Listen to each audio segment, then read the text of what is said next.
A escrita na parede, a queda de Belsassar e o fim da Babilônia. Introdução à história do banquete de Belsassar. A narrativa começa situando o contexto do famoso banquete de Belsassar, um evento que marcou a história bíblica e, mais tarde, foi confirmado pela arqueologia. O capítulo se desenrola como uma sequência de uma série histórica, com detalhes que conectam eventos passados e presentes. Logo de início, remete ao momento em que Nabucodonosor sitiou Jerusalém e levou os utensílios sagrados do templo de Deus para a Babilônia. Esses itens, que possuem um significado espiritual profundo, seriam fundamentais no desenrolar da história. O rei Belsassar e a Babilônia. Belsassar, neto de Nabucodonosor e filho de Nabonido, é apresentado como um personagem polêmico. Embora a arqueologia tenha demorado a comprovar sua existência, descobertas posteriores, como os tabletes cuneiformes, revelaram sua verdadeira história. Inicialmente desacreditado, Belsassar foi confirmado como uma figura histórica, reconhecida como corregente da Babilônia durante a ausência de seu pai. Isso explica por que ele ofereceu a Daniel o terceiro lugar no governo, já que ele próprio ocupava o segundo. A festa de Belsassar. A cena principal é a grandiosa festa organizada por Belsassar, onde ele reúne autoridades e concubinas. Este banquete, no entanto, não é apenas um momento de celebração, mas também de excessos e profanação. Enquanto todos se embriagam, Belsassar comete o grave erro de ordenar que tragam os utensílios sagrados do Templo de Jerusalém para serem usados no banquete. Esse ato de desrespeito seria o catalisador para os eventos sobrenaturais que se seguem. O contexto arqueológico.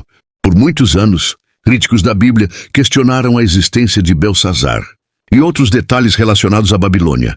A redescoberta da cidade em 1899 por Robert Coldewey e a decifração de tabletes cuneiformes provaram que a narrativa bíblica estava correta.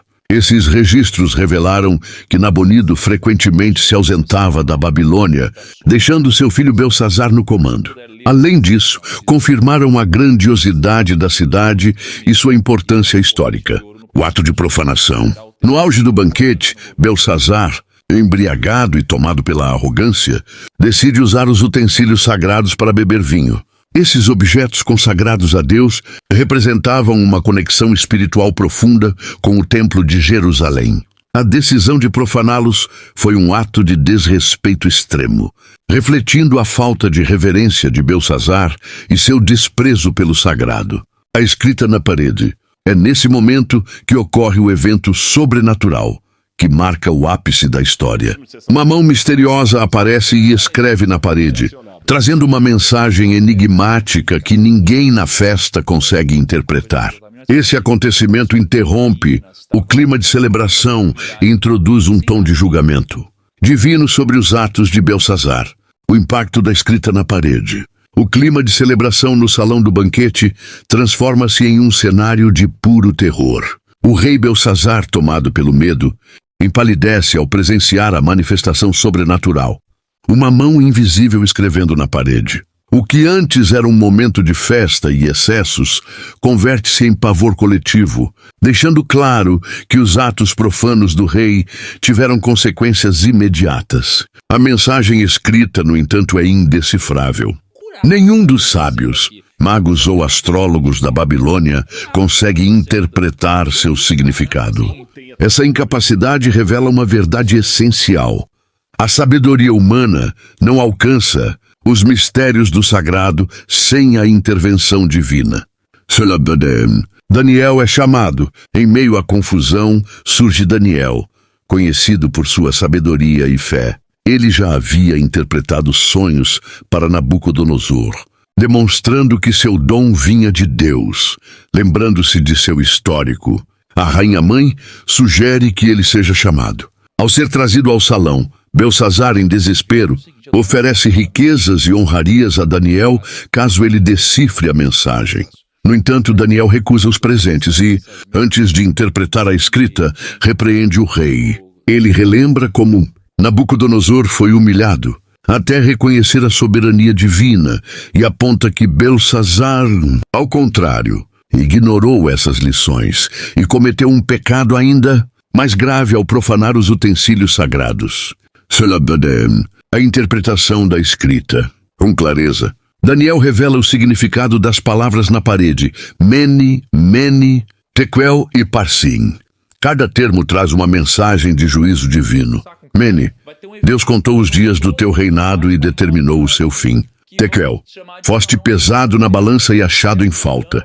Parsim, o teu reino foi dividido e entregue aos medos e persas. A mensagem é clara. O reinado de Belsazar chegou ao fim, e o julgamento divino seria imediato. O cumprimento do julgamento. Naquela mesma noite, a profecia se cumpriu. O exército persa, liderado por Ciro, invadiu a Babilônia. Apesar das muralhas que protegiam a cidade, os persas desviaram o curso do rio Eufrates, permitindo que suas tropas entrassem sem resistência significativa. Belsazar foi morto e o Império Babilônico caiu, exatamente como Daniel havia anunciado. A queda da Babilônia marcou o fim do reinado de Belsazar e o início de uma nova era, sob o domínio dos medos e persas. Conclusão. A história do banquete de Belsazar é uma poderosa lição de humildade e respeito ao sagrado. Ela demonstra que o poder humano é insignificante diante da soberania de Deus e que atos de arrogância têm consequências inevitáveis. Além disso, reforça o papel de Daniel como exemplo de fidelidade e coragem. Alguém que proclamou a verdade, mesmo diante de reis e adversidades. Mais do que um relato histórico, é uma reflexão atemporal sobre a importância de aprender com os erros do passado, reconhecer a soberania divina e respeitar aquilo que é sagrado.